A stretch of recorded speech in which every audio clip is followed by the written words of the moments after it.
Hey guys, welcome to the Massive Iron Channel. I'm Steve Shaw. In this video, I want to talk about the obesity epidemic and why we're going to have a nearly impossible time trying to turn it around. Before I get into that topic, if you have any questions or comments, drop them down below. The best topic ideas I turn into videos just like this. I just finished a squat workout, so I'm a little bit sweaty, a little bit winded. Did 5 by 10 tonight, but the other day I did a podcast with Allan Roberts, and you can check out his podcast, Every Damn Day Fitness. And if you don't know Allan, check out his YouTube channel, Every Damn Day Fitness, and his website, everydamndayfitness.net. So we were talking about the obesity epidemic and food as a drug. Now, one of the problems with drugs, where one of the excuse me, let me backtrack. One of the ways you can try to curb drug use is by regulating it. Heroin, cocaine, all that kind of stuff, can be dangerous, and there's regulations to try to limit drug use, to try to help prevent an epidemic. And here in Cincinnati area, we have a pretty big problem with heroin. You could call it an epidemic, but when it comes to regulation, food is a little bit different. You have senators and congressmen and state senators and representatives trying to find ways to regulate food. They're trying to do everything from limit the size of a Coke you can buy to limit the amount of cheese you can put on pizza or whatever the heck they're doing.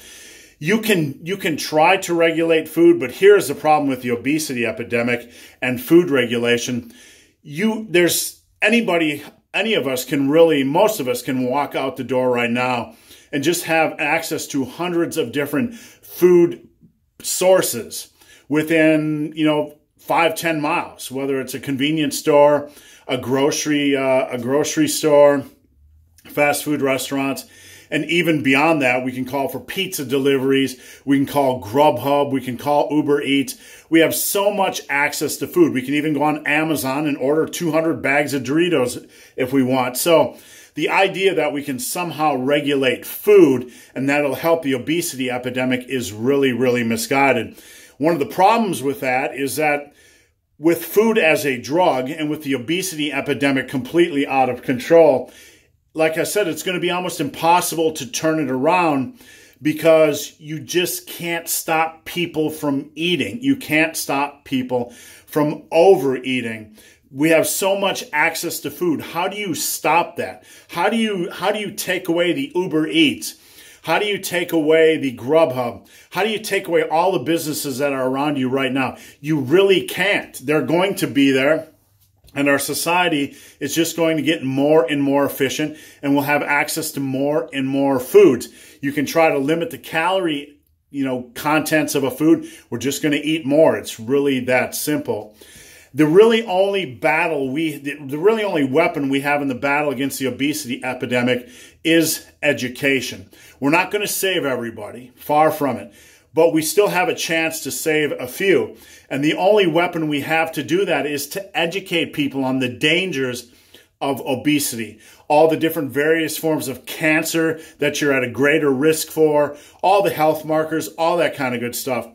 Against this weapon, against our only weapon against obesity, we have a growing part of the fat acceptance, fat shaming movement that doesn't want anybody to mention that obesity is bad. Don't assume because I'm really morbidly obese that I'm at higher risk for cancers and high blood pressure and all that kind of stuff. So where our only weapon against the obesity epidemic is education, we have certain parts of the fat acceptance and fat shaming movement that are pushing back, trying not to get us to say anything about the dangers of obesity when it comes to health. We're considered shaming. And you'll see this more and more in the coming years. It'll be considered shaming more and more. And people like me and people like Allan Roberts and anybody that speaks out against obesity and the danger of obesity we're going to be labeled as hate. We're going to be framed as somebody that is filled with hate and that we're using hate speech. But I want to encourage you guys, because this is really the fight of our generation. I want to encourage you guys to never give up the fight to educate. We don't go out in public and just go up to random obese people and tell them, you know, you're going to die young or you're at higher risk for cancer. That's not what this is about. But when we are in a public forum and we are discussing obesity, it's perfectly acceptable to discuss the dangers, even if somebody labels you as spreading hate or calls you a fat shamer. So guys, hope this video has been of some help. If you have any questions or comments, drop them below.